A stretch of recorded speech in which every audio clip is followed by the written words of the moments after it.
Bien, amigos, vamos a continuar con esta obra para poder cumplir la ley antilavado de dinero. Este es el video número 2 y vamos a revisar los antecedentes de las disposiciones antilavado de dinero en México. Cumple con las obligaciones de la ley antilavado de dinero. Empieza por ponerte las pilas de una vez y adquiere el libro para cumplir con la ley antilavado de dinero. Y obtén gratis el curso en línea. Así te pones a estudiar en serio y en una semana ya no tendrás dudas. El curso en línea consta de 14 videos de media hora cada uno, materiales y tiene un examen bien cañón de 40 preguntas, que puedes hacerlo y si lo repruebas, vuelves a ver los videos y lo haces de nuevo, hasta que lo pases. No está fácil, pero vale la pena. Tienes 30 días abierto el curso. Haces anotaciones y subrayas el libro las veces que tú quieras. Cuando ya apruebas el examen, obtienes el reconocimiento con valor curricular y validez para los programas de capacitación de la Secretaría del Trabajo y Previsión Social y de la Comisión Nacional Bancaria y de Valores. Cuesta solo 680 pesos más gastos de envío. Adiciona 70 pesos en la Ciudad de México o 140 pesos fuera de la ciudad. Además, es muy fácil pagarlo. Puedes hacer tu depósito en cualquier tienda OXXO o Seven. Tienes los datos y otras formas de pago en www.taxday.com.mx o en Facebook en @TaxDayMéxico. Ya no te hagas y cumple con la ley antilavado de dinero. Recuerden que si tienen alguna duda o pregunta pueden hacerla al correo electrónico antilavado@taxday.com.mx y con gusto nos vamos a poner en contacto con ustedes. Muy bien, vamos a revisar los antecedentes de esta ley antilavado de dinero en México. Muy bien, vamos a revisar los antecedentes de las disposiciones antilavado de dinero en México. ¿Por qué lavado de dinero? ¿Por qué se llama lavado de dinero? Esta es una pregunta que debiéramos tener más o menos clara. Fíjense que por ahí de los años 30 del siglo pasado, en 1930, si vieron la película de Los Intocables o la serie de Los Intocables, que era mucho mejor que la película, Al Capone, la mafia, empezaron con la ley seca de Estados Unidos a contrabandear alcohol de Canadá y de México. Y entonces empezaron a generar mucho dinero sucio, bueno, sucio porque venía de una actividad ilícita. Recuerden que lo ilícito es si está dentro de la legalidad o fuera de la legalidad. Las drogas en este momento son un acto ilícito. Eventualmente en muchos lugares ya no son un acto ilícito, pero ese es algún tema que tendríamos que cuidar. En ese momento en Estados Unidos el alcohol era ilícito. ¿Y qué hicieron para que no los cacharan con ese dinero? Pusieron lavanderías. Entonces la gente iba a lavar su ropa a las lavanderías y ellos decían, oye, gané mucho dinero, y ese dinero pagaba impuestos y entonces era dinero limpio. Lo lograban con estas famosas lavanderías. Los ingresos se declaraban como ingresos de la lavandería, pagaban los impuestos y los socios recibían dividendos, ya dinero limpio. Se popularizó desde entonces el término lavado o blanqueo de dinero. Actualmente en México se tienen esquemas parecidos con restaurantes, bares, negocios en el régimen de incorporación fiscal, que es una forma de pagar impuestos, digamos, para los sectores más, negocios más pequeños, y negocios que realizan operaciones en efectivo y con el público en general, que pudieran utilizarse con el mismo esquema, que no se considera necesariamente actividad vulnerable en esta ley. O sea, cuando vamos a ver las actividades vulnerables en esta ley, hay muchas actividades que no se consideran dentro de esta bronca.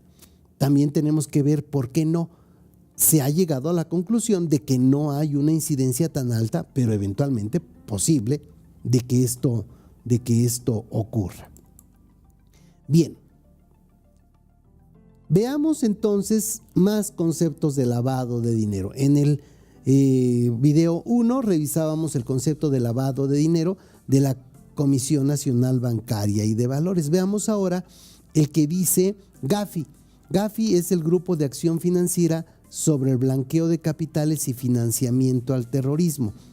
Ellos definen al lavado de dinero como el procesamiento de las ganancias derivadas de la actividad criminal para disfrazar su procedencia ilícita, permitiendo a los criminales gozar de ellas sin arriesgar su fuente.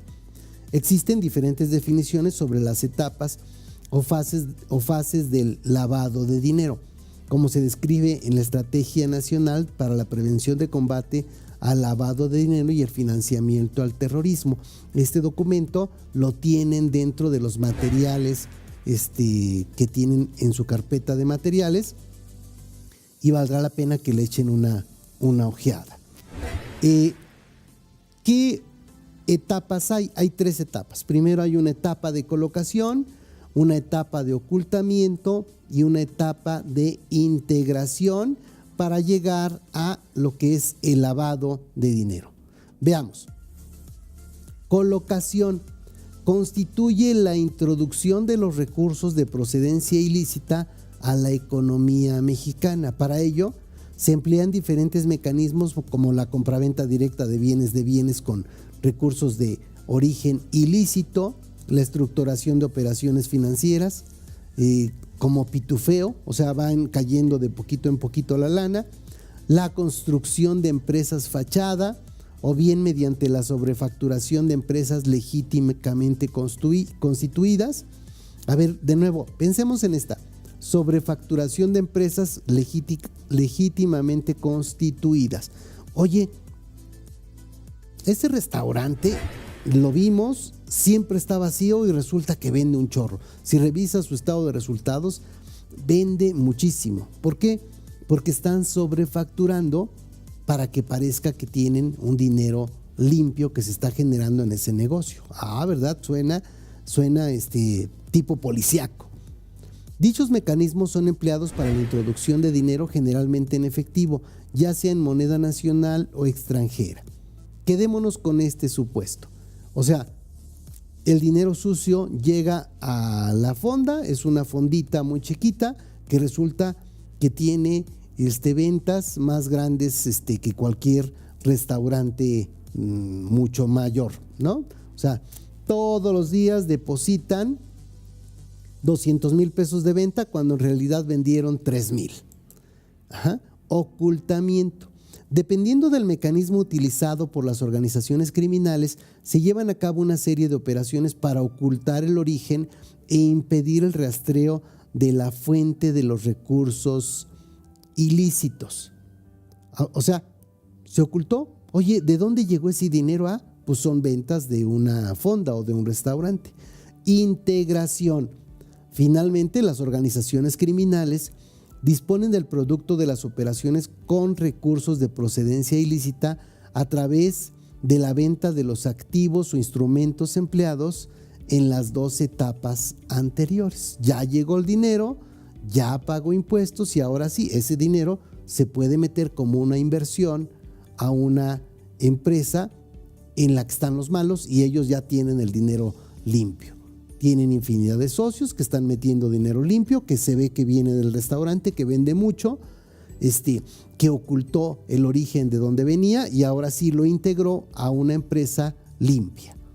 Puede haber infinidad de casos, de hecho hay tipologías con las que se analiza cómo se ha lavado el dinero en muchas ocasiones y hay algunas realmente muy creativas. Entonces, si alguien quiere lavar dinero, considere que la autoridad tiene ya muchas tipologías de lo que ha pasado en el mundo y eventualmente no le es difícil ver los diferentes esquemas de lo que está ocurriendo.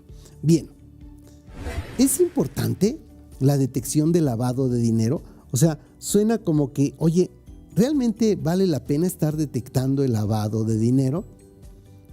Y yo creo que en la situación actual en la que está nuestro país, en donde tenemos muchas zonas del país en donde la delincuencia organizada es evidentemente más fuerte que muchas instituciones, pues sí nos da mucho que pensar. Parecería que la importancia la palpamos, pero bueno. La importancia de los mecanismos para prevenir y detectar estas operaciones radica en que el lavado de dinero es uno de los delitos que afectan de manera importante a la economía del país y al sistema financiero en general. No existe una metodología confiable para estimar el monto de dinero que se lava en México. Esto derivado de la imposibilidad de calcular variables como el volumen de operaciones vinculadas a la economía informal y a la existencia de sistemas informales de transmisión de remesas.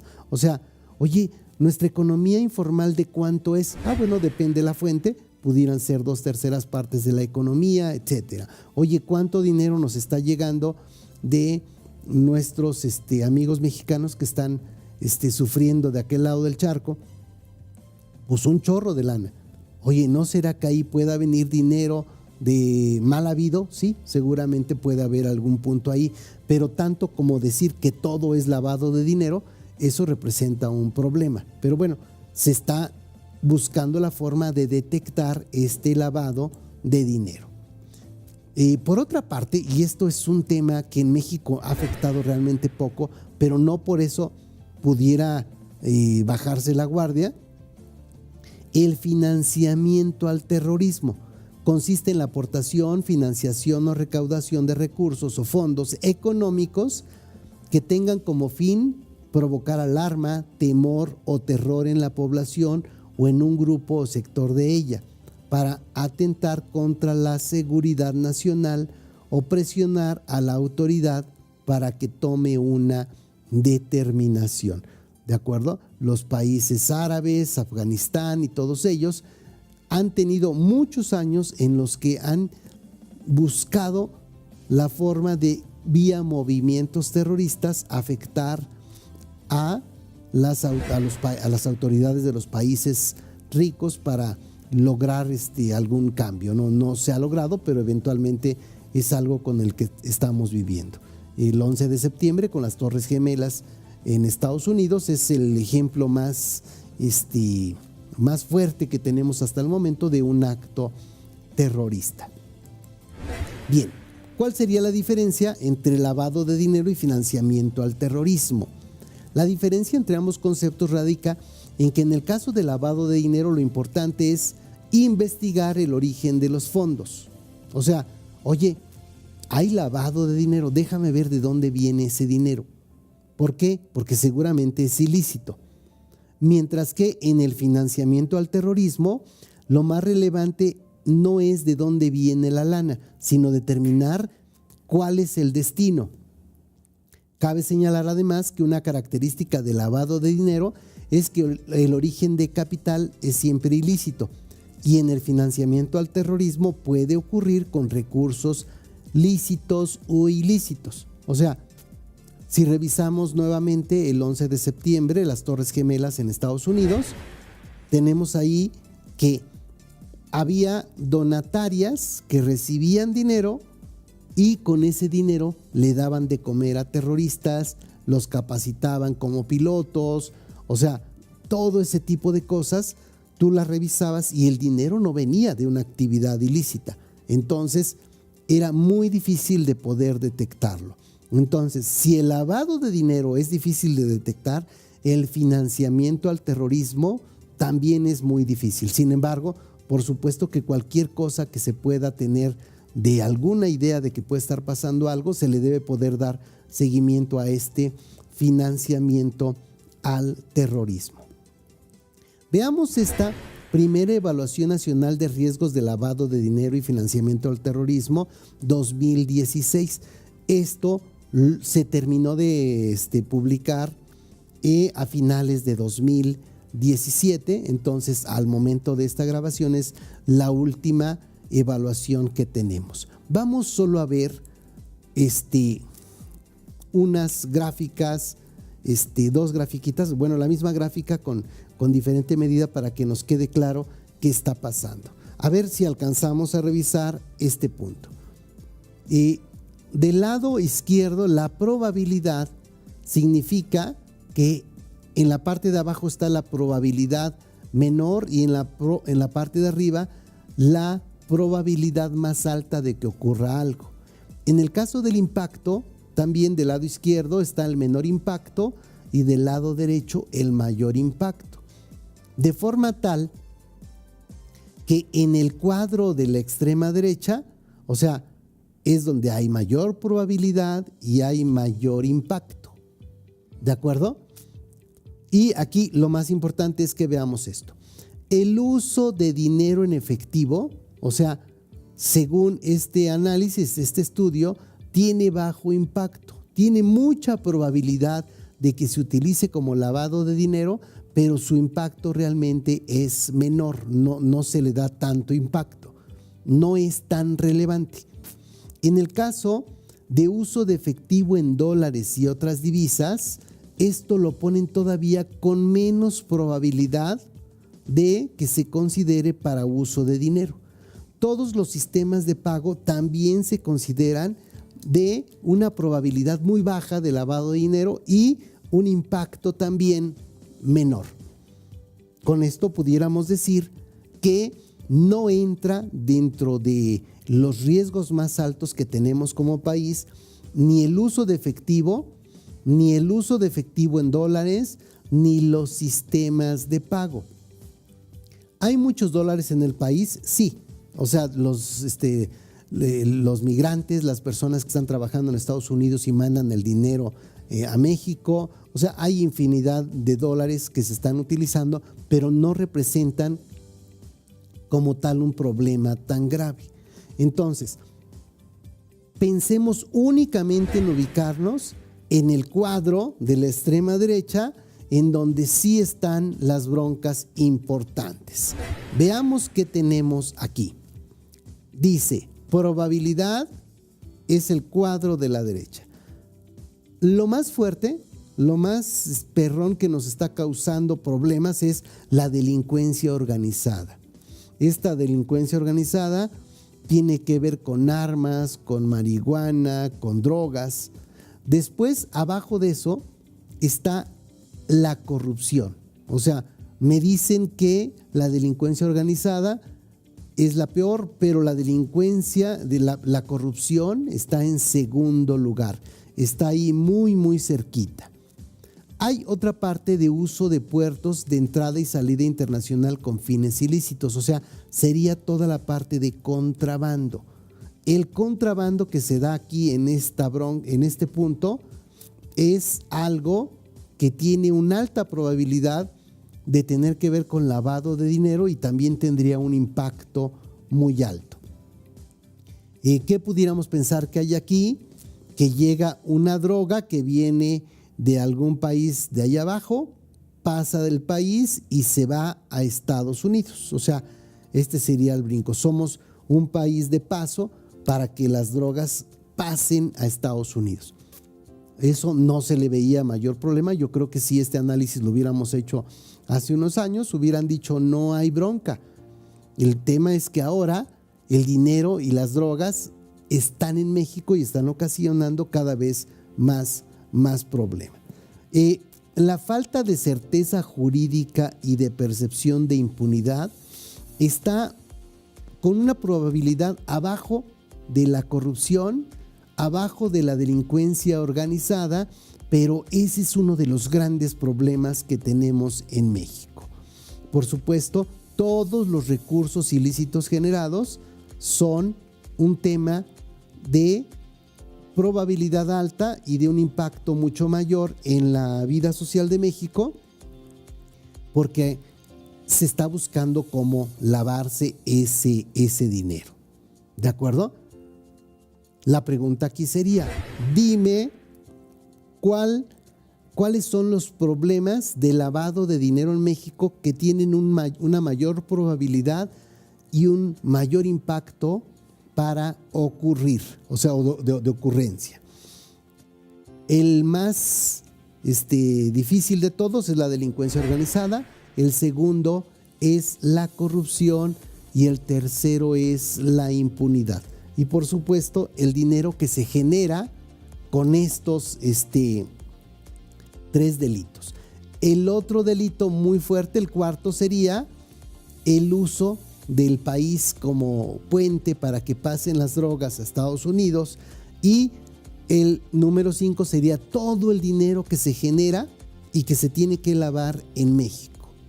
Oye, la economía informal pinta, sí, está en una probabilidad media, con un impacto medio dentro de esta gráfica. Dice economía informal, o sea, ¿es un problema grave? Sí, pero no tanto. Entonces, cuando alguien nos dice, es que tenemos que atacar a la economía informal para disminuir la corrupción o disminuir a la delincuencia organizada o tener menor impunidad, es falso. O sea, estaríamos viendo dos problemas diferentes. Esta economía informal tiene muchos problemas de falta de control, pero también es una economía de supervivencia. Imagínense qué haría este país si tuviera que estar en una economía formal con toda la gente que no cabe dentro de esta economía formal. Sería un verdadero tema. Hay quien te dice que la economía informal, más que problema, es una solución. Bueno, sí, en realidad así lo veo yo también, aun y cuando sí es realmente un problema que, como nos lo dice esta gráfica, tiene una probabilidad media y un impacto medio en esta gráfica. Bien, entonces, veamos nuevamente. 1, delincuencia organizada. 2, percepción. 3, impunidad. 4, que nos agarren como país puente de dinero. Y 5, que estos recursos ilícitos generados se laven en México. Eso sería la principal bronca que tenemos. Si tú realizas una actividad vulnerable, tienes que partir siempre de esta idea. Oye, ¿me pueden hacer que yo juegue para estos recursos ilícitos generados por delincuencia organizada, por corrupción, por impunidad o por grupos delictivos que están haciendo que pase el dinero por nuestro país? Y eso debiera ser lo que tiene un riesgo más alto conforme a este análisis y este estudio. Tienen que revisarlo, echarle una ojeada. Es un documento amplio, pero que nos da una foto muy clara de qué es lo que está pasando. Oye, a ver, yo estoy en Tamaulipas. Ay, en la torre, espérate, los problemas son diferentes a los que hay en Yucatán. O sea, seguro. No es lo mismo que tengas préstamos en San Luis Potosí que en Veracruz. O sea, no sé, cada uno de los estados tienes que revisarlos. Tendremos que ver semáforos incluso para que nos den el nivel de problema que hay por cada estado o por cada zona o por cada municipio que los tenemos, para poder saber cuál es la idea de riesgo o el contacto o ¿cómo se llama? El riesgo que podemos tener, la probabilidad de que nos utilicen para este tipo de broncas. Muy bien. Vamos a ver qué convenios internacionales ha suscrito México y cuál ha sido la integración al Gafi. Esto es importante que lo entendamos. ¿Por qué? Porque todas las disposiciones legales que tenemos en México no parten de nuestros legisladores que hayan dicho, oye, hay que hacer esto para evitar esto. No, la realidad es que parte de convenios internacionales, de cosas a las que nos hemos comprometido y que tenemos que cumplir. Hemos cumplido, muy apenitas, pero bueno, ahí la llevamos. Tenemos, y vemos aquí a nivel muy general qué es lo que ha pasado. En 1989, México firma la Convención de Viena. Esta Convención de Viena es contra el narcotráfico y psicotrópicos. O sea, a nivel internacional el narcotráfico ya se convirtió en un problema y tenemos que verlo vía una convención mundial en donde nos apoyamos los países para atacar juntos el problema. En 1990, derivado de esta Convención de Viena, de haber firmado esta convención, México incluyó dentro del Código Fiscal de la Federación el artículo 115 bis por lavado de dinero. O sea, hasta antes no teníamos nada de este punto. Oye, ¿por qué en el Código Fiscal de la Federación? Bueno, en algún lado debía entrar. Después lo pasan al Código Penal Federal, pero ahorita lo vemos. En 1995, la Secretaría de Hacienda emite reglas de carácter general antilavado de dinero a las entidades financieras. Aquí las entidades financieras empiezan a ver el tema de antilavado de dinero porque la Secretaría de Hacienda empieza a regular ese tema. En 1996, el lavado de dinero pasa al 400 bis del Código Penal Federal. O sea, lo teníamos en el 115 bis del Código Fiscal y lo pasamos al 400 bis. En el año 2000, México entra a Gafi. Y una vez que entra a Gafi, tiene que ser alguien que respete las recomendaciones de Gafi, implemente lo que se le pide, etcétera. O sea, en ese momento ya estamos trabajando de manera más importante en esta bronca. En el 2002 se da la Convención de Palermo y ya viene contra la delincuencia organizada.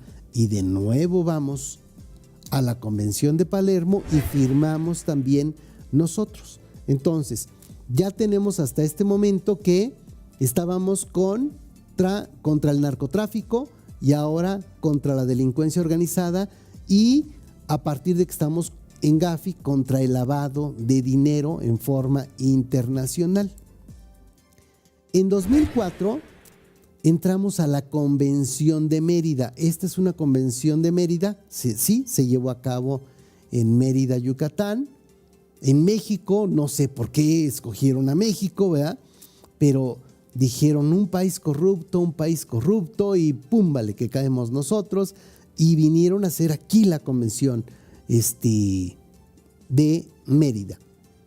Oye, ¿qué quiere decir esto? Quiere decir que el dinero de la corrupción ya se convirtió en un problema muy grave a nivel mundial. Hay mucho dinero de delincuencia organizada, hay mucho dinero de psicotróficos y contrabando de drogas, pero también hay mucho dinero de gente que se roba el dinero, de gobernantes que se roban el dinero de sus países. Por ahí sabrán de datos de algunos gobernantes de algún país africano, por ejemplo, al que tiene 2,000 millones de dólares, 3,000 millones de dólares, que no se los quieren regresar porque viene de estos problemas de corrupción. Entonces, aquí nosotros empezamos a trabajar ahora no solo a buscar a delincuentes, sino también a buscar a corruptos. Los PEPs son las personas políticamente expuestas, que son básicamente los políticos, su familia y digamos las personas más cercanas a él. A partir de ese momento nace entonces el concepto de PEPs, de la parte de políticos corruptos. En 2008, Gafi viene, nos revisa y nos dice: no te hagas. La neta es que no estás cumpliendo con las obligaciones que debes cumplir. Porque si bien ya tienes a las entidades financieras cumpliendo algunas obligaciones desde 1995, como veíamos en la lámina anterior, no has hecho nada con los gatekeepers. Oye, ¿qué son los gatekeepers? Son las actividades que realizan, son las actividades vulnerables, son las personas que realizan estas actividades y que pueden ser utilizadas en lavado de dinero. Entonces, en 2008, Gafi nos dice: no hay de otra, vas a tener que crear tu ley antilavado de dinero específicamente para atacar a los gatekeepers. Y nos dice: yo tengo mi recomendación 22 y en esa recomendación 22 te exijo que cumplas con las disposiciones. Entonces, si lo vemos a nivel general, ¿por qué tengo que cumplir con la ley antilavado de dinero? ¿Por qué? ¿Cómo que por qué? Porque entramos a Gafi y en Gafi hay una recomendación que es la recomendación 22 que exige que los gatekeepers seamos vistos a detalle para que no nos pasemos de listos. Ay, en la torre. Ok, ya le pesqué cómo. Entonces, llega 2010. En 2010 ya se mandó un proyecto de ley antilavado de dinero. Está bien. De 2008 no le hicimos rápido caso, pero en 2010 ya teníamos un proyecto. El 17 de octubre de 2012, o sea, de 2008 nos pasamos 2009, 2010, 2011 y en 2012 ya se publicó la ley. Entra en vigor 9 meses después, hasta el 2013. Y hay una lluvia de amparos contra la ley. Y les dan palo. O sea, ya veremos qué es lo que pasa con estas tesis en las que los particulares se amparan contra la ley y dicen, oye, esto no es constitucional, etcétera, etcétera, etcétera. Y les dice básicamente la Suprema Corte de Justicia de la Nación, espérate, la Constitución y los tratados internacionales están al mismo nivel y entonces con base en eso sí es constitucional, y palo nos dieron en la torre con estos puntos. Ah, qué interesante, ¿verdad? Muy bien, vamos a dejar este segundo video aquí, vamos a regresar con el tercer video para empezar a revisar a nivel muy general qué pasa con esta recomendación 22, qué pasa con cada uno de los tratados, qué pasa con las leyes, cómo vinieron, la ley antilavado de dinero, cómo vino teniendo modificaciones hasta que se publicó. ¿De acuerdo? Pues ya vamos entrándole al tema. No sé si ya le empezaron a captar la idea, pero como que dices, oye, entonces no ganamos amparos. No, o sea, está difícil que esos se ganen hasta este momento. O sea, prácticamente a todos nos han dado en la torre con los amparos contra esta ley antilavado de dinero. Muy bien, nos vemos en el video 3.